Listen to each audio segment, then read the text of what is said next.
কবিতাটি জয় গোস্বামীর খুবই রোম্যান্টিক একটি কবিতা। এটি করব এবং তারপরে আমাদের একটি শ্রুতি নাটক আমি এবং রিঙ্কু চৌধুরী আমরা পরিবেশন করব। মেঘ বলতে আপত্তি নেই, কবি জয় গোস্বামী।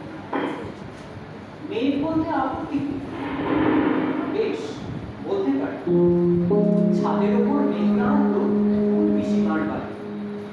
গ্রীষ্ম ছুটি চলছে তখন, তখন মানে কবে? আমার যদি 14 মেঘে 16-17 হবে।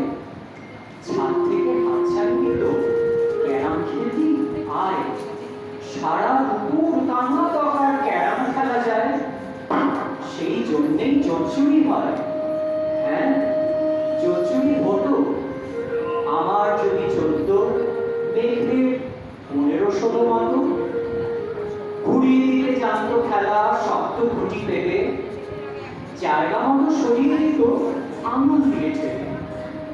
শুধু আঙুল, বোর্ডের ওপর লম্বা টকের ঝুল, ঝপাং করে ঘটিয়ে দিত ঘুটির ঠিক ভুল। এখানে না ওখানে, হ্যাঁ এইটা না ওটা, ঝপাং করে ঘটিয়ে দিত ঘুটির বাক্সটা। ঘুটিরও সেই প্রথম মরণ। প্রথম মরা মানে বুঝবে শুধু তারাই যারা ক্যারাম খেলা জানে।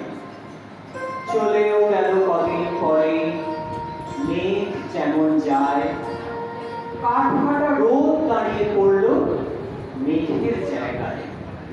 খেলা শেখাও, খেলা শেখাও, হাপির তেষ্টা কলসিতে ঠোঁট ডুবিয়েছিল, জল দুপুরে খা। খা খাওয়া সেই কলসি আবার পরের বছর জলে পড়লো কেমন তোমার? থামো, এসব কি কেউ বলে? আত্মীয় হয়, আত্মীয় হয়, আত্মীয় না ছাই, স্পষ্ট করে বলো এবার, সব জানতে চাই। 2-3 ক্লাসের বয়স বেশি, গ্রীষ্ম ছুটি হলে ঘুরেও গেছে 2-3 বছর, এই জানে সকলে।